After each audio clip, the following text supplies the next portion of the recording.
नाटकांमधून समकालीन सामाजिक विषयांची हाताळणी करणे ही आज फक्त प्रायोगिक नाटकांची मक्तेदारी राहिली नाहीये. असे धाडसी विषय घेऊन अनेक व्यावसायिक नाटकं आज मराठी रंगमंचावर आलेली आहेत. असंच एक नवीन नाटक नुकतंच मराठी रंगभूमीवर आलं. INT आणि कौशिक निर्मित डॅम इट अनु गोरे. घोटभर पाणी, किरवंत, गांधी आंबेडकर यांसारख्या उत्तमोत्तम विषयावर आधारित असलेल्या नाटकांचे नाटककार प्रेमानंद गजवी यांच्या या नाटकाचं दिग्दर्शन केलंय अजित भुरे यांनी.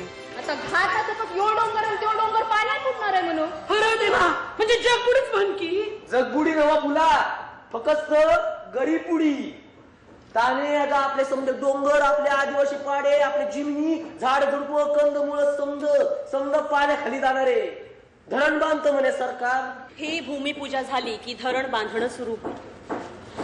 तुमच्यासारखंच लाखो लोकांचं जगणं या धरणाच्या पाण्यात बुडून जाईल. तुमचा हा पाडा, तुमचं हे घर, शेत, तुमची आदिवासी संस्कृती, तुमचा वाघ देईल. धरणग्रस्तांच्या बाजूने लढणारी एक सामाजिक कार्यकर्ती अनु गोरे या व्यक्तिरेखेभोवती हे नाटक फिरतं.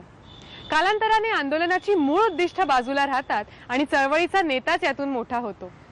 शेवटी चळवळीची पडझड होते आणि सामान्य माणूसच यात होरपळतो, अशी या नाटकाची मांडणी केलेली आहे.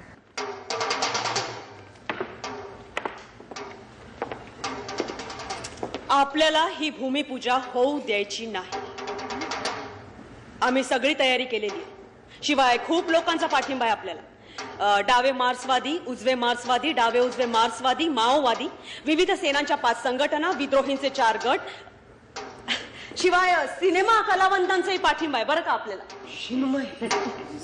गरीब जे आदिवासी आहेत किंवा आणखी जे भूमिहीन लोक आहेत त्यांचं पुढे या देशामध्ये काय होणार आहे या बाबतीमध्ये राजकीय नेते, सामाजिक कार्यकर्ते कुठल्या पद्धतीने आपापल्या भूमिका घेत आहेत याबद्दल कॉमेंट करणारं आणि मनोरंजनाच्या माध्यमातून याला एक चांगली गोष्ट आहे.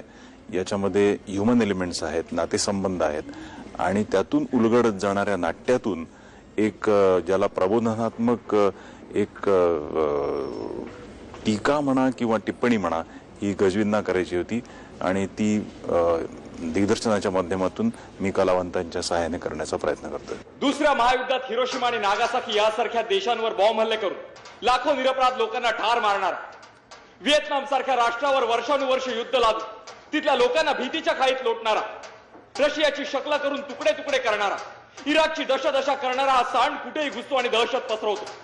उद्या तो काश्मीर खोऱ्यातही घुसेल, कारण कुठलाही राष्ट्र त्याला प्रतिस्पर्धी म्हणून उभं राहू द्यायचं नाहीये. अशा या माजलेल्या अमेरिकन सांडाला वटणीवर आणण्याची मी शपथ घेतो. एक minute. You all are under arrest.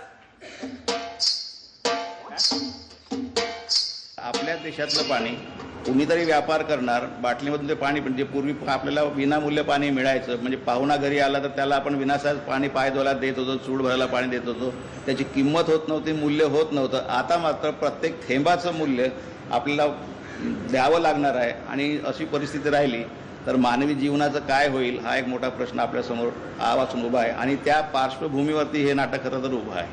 असतं चळवळीचं एक व्याकरण. थॉमस जेफरसनने सांगितलं चळवळीचं व्याकरण आणि त्यातूनच जन्म झाला स्वतंत्रता आणि बंधुतेचा.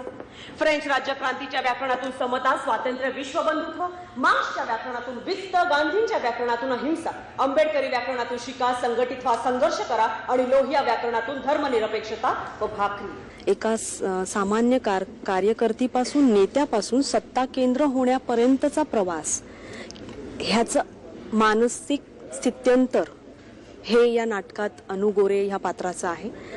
आणि प्रेमानंद गजवींनी हे स्क्रिप्ट लिहिलं आहे, अजित भुरेने डिरेक्ट प्रोड्यूस केलं आणि हा माझ्यासाठी अत्यंत चांगला जुळून आलेला योग आहे की हे इतकं सुंदर नाटक मला मिळालं. शासनाने नेमका डाव साधला.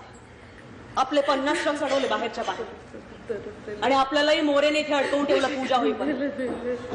हे सगळं मान्य आहे पण आपला एकही कार्यकर्ता पूजास्थानी पोहोचून नाही. सतत 2 महिने पाडा न पाडा, माणूस न माणूस सगळ्यांना समजावून सांगितलं होतं तरीही कोंडू पकडला जातो आणि सारच संपत.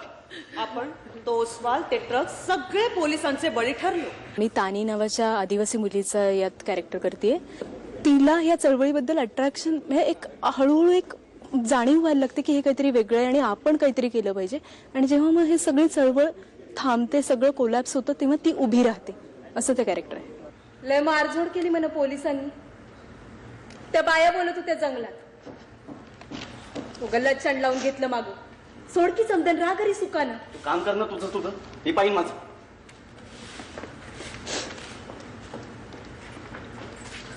येताना एक मिनिट, मला तुझा एक फोटो घेऊन या मुळी सकाळ. कशा पहिलं ग?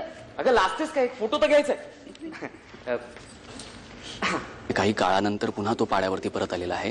या दरम्यानच्या काळात त्याच्यामध्ये बौद्धिकरित्या, मानसिकरित्या जी काही बदल झालेले आहेत आणि नंतर पाड्यावरती जे काही घडतं, याच्या 2 टप्प्यांमध्ये तो विभागला गेला. एक तर त्याचं इमोशनल ढासळणं आहे आणि दुसरीकडे वैचारिक लेवलवरती ढासळणं आहे. अशा 2 पद्धतीने त्याचं ढासळणं कोंडू या व्यक्तिरेखेतनं आपल्या समोर येईल. काहीतरी करून दाखवण्याची संधी. हा कोंडू केवळ सांगकाम्या नाही, हे कधीतरी यावं अनुच्या लक्षात, म्हणून मी ही संधी मिळवली. माझ्या वागण्यातील अर्थ कळून घेईल ती कधीतरी. आपल्या देशाचा स्वाभिमान, सगळ्यांनी एकत्र असणं आणि त्यातून आपला देश कसा उभा राहील पाहणं, ह्याचा विचार करण्याची गरज आहे, असं कुठेतरी त्याच्यातनं प्रतीत व्हावं अशी माझी इच्छा आहे. मी या परिसरात नकोय ना तुम्हाला? मग आता दाखवतेच तुम्हाला माझ्या चळवळीचं व्याकरण काय असतं ते. इथला पाडा आणि पाडा नाही पेटून उठला ना तर उभ्या धरणालाच लावीन आग. लावा, तुम्ही उभ्या धरणाला आग लावा. मी तुमचं हे चॅलेंज स्वीकारतोय. कळू दे जगाला श्रेष्ठ व्याकरण कुठलं, हे गोंधळाचं की शांततेचं. असा आशय, विषय आणि मांडणीचं एक आगळे सामाजिक नाटक मराठी व्यावसायिक रंगमंचावर आणून एक धाडसी पाऊल उचललं गेलंय. विचारांना प्रवृत्त करणारं हे नाटक प्रत्येक जागरूक नागरिकांनी बघावं असंच आहे.